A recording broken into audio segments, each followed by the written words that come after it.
भवानी दाहिनी ए सन्मुख रहे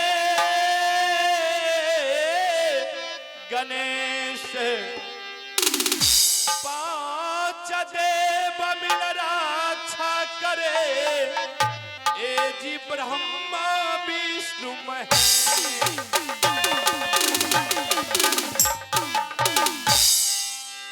जी काली है कलकत्ते की ए जी काली है कलकत्ते की ए जी कोसी का है धाम इस नगरी की भगवती मैया को ए जी बारंबार प्रणाम ए जी कौन बनाया राम नगीना ए जी कौन बनाया राम नगीना ए जी कौन बनाया है लंका ए जी कौन बनाया शिव का मंदिर ए जी कौन बनाया मक्का ए जी राम बनाया राम नगीना ए जी राम बनाया राम नगीना ए जी रावण बनाया है लंका ए जी हिंदू बनाया शिव का मंदिर मुसलमान बनाया मक्का ए जी जिन बाबू ने कंपनी चलाया है ए जी जिन बाबू ने कंपनी चलाया है ए जी आनंदी बाबू है नाम ए जी जिला तो सहरसा लागे ए जी महाखरनीज मकान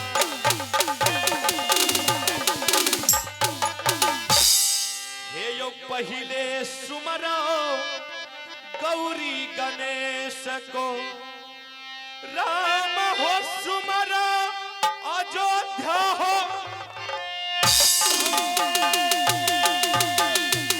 महादेव सुमरा जोरी कैलाशपति को कृष्ण हो सुमरो श्री द्वारिका हो नाथ हे हो घरे पवन वीर हनुमान के सुमरो लिया बाजा रंगा हो बाली जी के नाम थोड़ा हो सुमरिए भैया बन के गरीबो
हे यो सोरहली की लाहौरा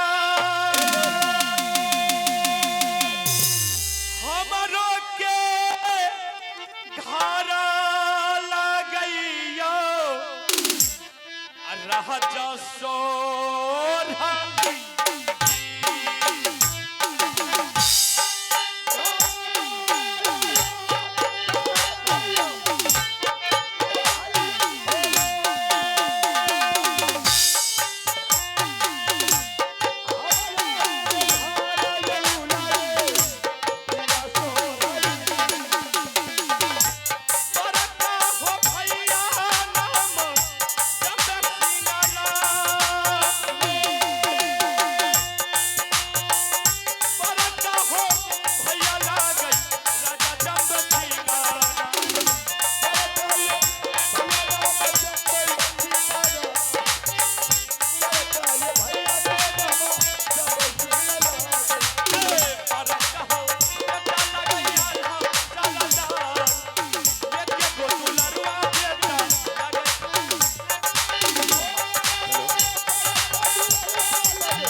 है। मेरा भाई साहब का नाम मामा माहित सिंह है और मेरी ससुराल सोहरी किला है।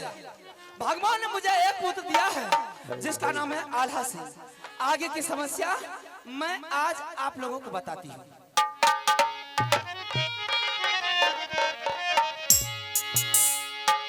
नौरिया सुइनाला नवरिया बाबूगा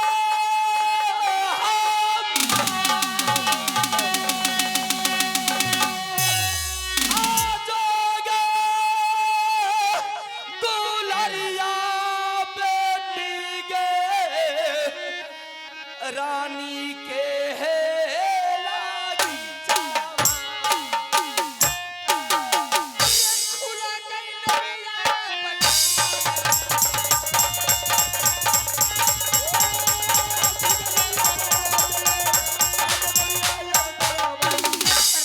मस्त रहो नौरी। क्या बात है नौरी, मैं जो तुम्हें बुलाई हूँ किस लिए बुलाई हूँ तुम्हें पता है?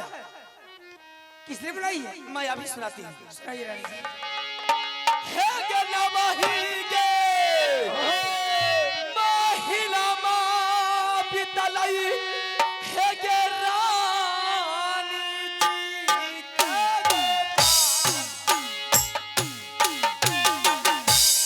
सासा महा कुंवरिये रानी के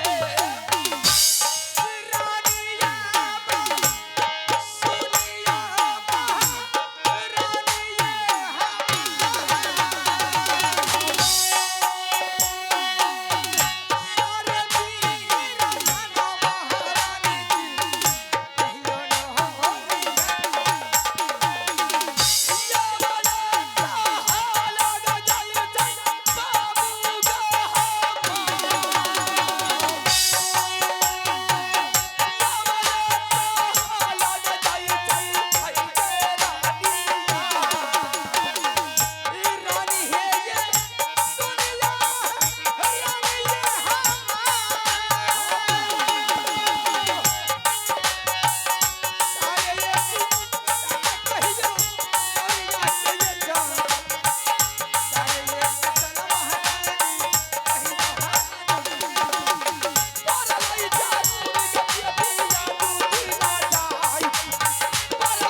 नौरी, तुम जितना जल्द हो यहाँ से चले जाओ मेरे स्वामीनाथ के दरबार और स्वामीनाथ को सारा कुशल कहा करके सुना देना और जितना जल्द हो चंपापुर से डगरिन को मंगवा ठीक है रानी जी, मैं 10 मिनट में गई उधर से मैं वापस आ गई। ठीक है मैं बैठती हूँ। जा सकती है।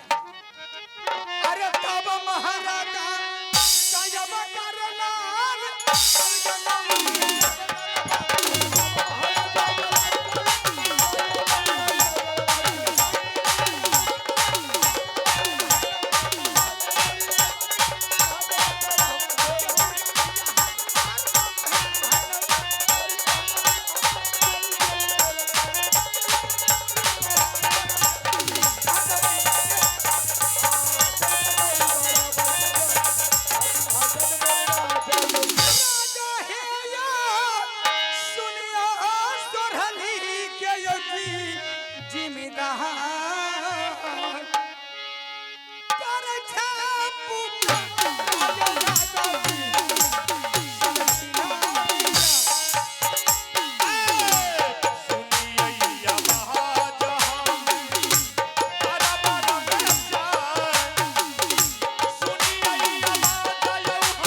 मस्त रहो नौरी।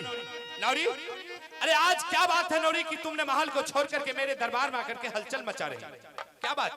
महाराज आप तो हर वैसे दरबार बसे हुए रहते हैं, लेकिन महाराज महल के बारे कोई खोज खबर आपको मालूम है या नहीं है?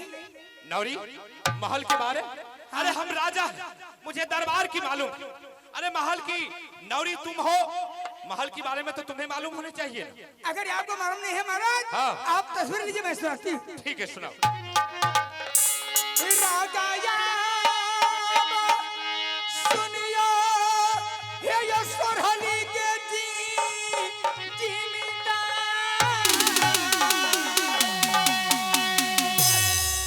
हे यो सुनियो कुशाला राजा जी रंगयो मोरी महल के।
रानी जी नहीं छथिन हवेली में। हाँ? उनका बतवा के दर्द भरल से रानी दांत के मारल परेशान छथिन, उनका लिए व्यवस्था करियो। क्या रानी को बचवा की दर्द हो रहे हैं? जी जी। अरे पगली, जब रानी को बचवा की दर्द हो रहे हैं तो तुमको मेरे पास आने की क्या आवश्यकता था? तुम यहाँ से सीधा चली जाती चंपापुर और चंपापुर से चंपा डगरिन को बुला करके तुम महल में दाखिल कर दे। हम अकेली नहीं जाऊं। क्या तुम अकेली नहीं जाओगे? ठीक है। एक कन्हरिया रात दोसर जलानी के जात महाराज लालपुर के छरा यार बोर लफुआ महाराज कहा दूर में पकड़ के बेग फट गए।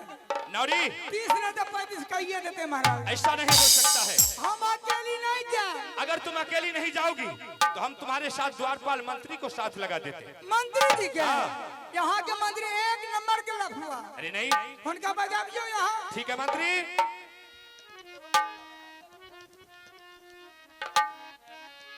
देखो नौरी, मंत्री लफुआ नहीं।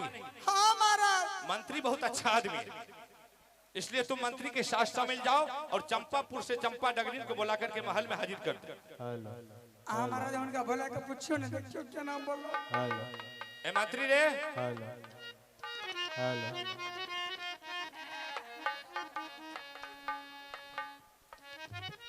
ए मंत्री। पलो पलो महाराज। देखियो अपने पैर को छू करके प्रणाम करता। पलो पलो। मस्त रहो बहादुर। मंत्री, हाँ महाराज। तुम यहाँ से चले जाओ नौरी के साथ चंपापुर। नौरी के साथ। पागल हो गए हो क्या? सुन लिया महाराज, कर लो फरमाना स्टार्ट। हम बोलते हैं नौरी तो तुम बोलता है नेरी। हाँ। और चंपापुर उसके साथ जाओ और चंपापुर से चंपा डगरीन को बुला करके महल में दाखिल कर दो। हाँ हाँ चल जबे। ठीक है, जाओ नौरी। हमारा उनका साथ नहीं जा। क्यों? आए किरण महाराज एक समय अंडन महाराज सुन लिए जेठ मास रहे अपन भदैया बगीचा कते लग रहे महाराज तो फुलवारी बहुत बड़ा है। बहुत में मार रहे से महाराज की का महाराज ऐ कौन में महाराज अंधार लगल के सुन लिए अच्छा भंडार कौन सा? बड़ी जोर आंधी उठ गेले से महाराज की कहा अपना बगीचा में अठाटा के टिकला भए गेले हाँ हाँ ए! अते अते को करे हाँ महाराज से की कहा टूट गेले टूट जे गेले हम कहलिए कि अगर कोई बीच लेथिन तो राधा साहब हमरा पर बिगड़थनी आई के लिए सोच के हमें की कहलिए हमें चल दिए जब टूट गेलिए महाराज हमरा याद आवे छै अकेले नहीं जा मंत्री के साथ कर ले छी सही सोची तुमने। महाराज जी कहलिए एकरा उठबै ले ई माल दल के खिला के भुसकार में रहे सुतल अरे हाँ हाँ भूसा में घुसिया रहलिए ठंडा लागले हम चुपे चाप गेलिए ना से गैर पर छुट्टी कर के कहे कहले की बात छिए यो कहले की बात छिए कहले रे रे राजा साहब के बगीचा में आम टूट गेले चल ही जल्दी से ना कोई भी लेते राजा साहब मार दो खाए नहीं तो निकाल दे तो रात से हाँ हाँ यो करके चल हमू कहलिए चल तुम्हारा ई जा रे आगा हम जा रहिए पाछा पाछा तो महाराज हमरा के हे के रे तू आगा तो पाछा हुआ हमें ए, पागल हो गई। देखै छियै ना महाराज ने बुझे महाराज जना ई छरा धक्का मारे रे हां बतबै छी अरे नहीं जे बारी में खड़ा है नहीं दे ने बुझे महाराज ई जे कहल के कि हमरा आगा से पाछा हो हम कहले की बात छे रे ई कहे गे नड़ी तोहर त बारी खरन महकै छै अरे बेहुदा हाँ, हाँ। अरे पागल हो गया। खरन महकर सुनो नौरी बानी है खाना बनाती है बर्तन धोती है कपड़ा साफ ने करती है बुझे महाराज एक त नौरी बनी जाए सही बात। चूल्हा तो का बीत बर्तन अगना बर्तन जे बीच ने बच्चा के कपड़ा ता खींचना सब कुछ बीत बर्तन मानना सब एहन बात हम संजोग भए गेले बच्चा रहे गोदी में पेशाब क्या करके हम कहले कि स्नान करे के टाइम नहीं मिला आई लगे बदबू करे अच्छा सही बात है। हाँ हाँ तो ठीक है चल इसको साथ चल शामिल ले लेकर के जाओ। चल मेला घूमे आए। महाराज एकरा साथ नहीं जाब हम क्या तुम अकेली जाओगी? हम अकेलिए जा किया गे वही न तोरा साथ नहीं जेब हमें लफुआ आर छी हाँ रे हाँ हाँ हमरा एहन इंसान आदमी है गांव में छै कोई अरे केहन इंसान छी तू रे मुखिया सरपंच से बढ़ के इंसान छी हमें ए, से केहन रे रोज रात मुक्का खा छियो चप्पल अरे पागल है अपने से तुम बेइज्जत होता है। सुन लिया महाराज केहन छै ई रोज रात मुक्का खाए छै ठीक है इसको छोड़ दो हम तुम एकरा अकेली साथ जाओ। नहीं जा ठीक है जाओ। हम अकेले जा हमें खेते खेत जा राजा यहाँ बसी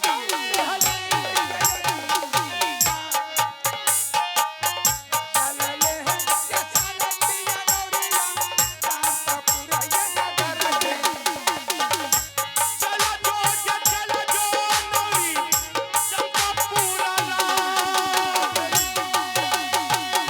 डगरी न बोलाई गे नौरी लइहा सोर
सुनी आवश्यक सूचना है जनरेटर ऑपरेटर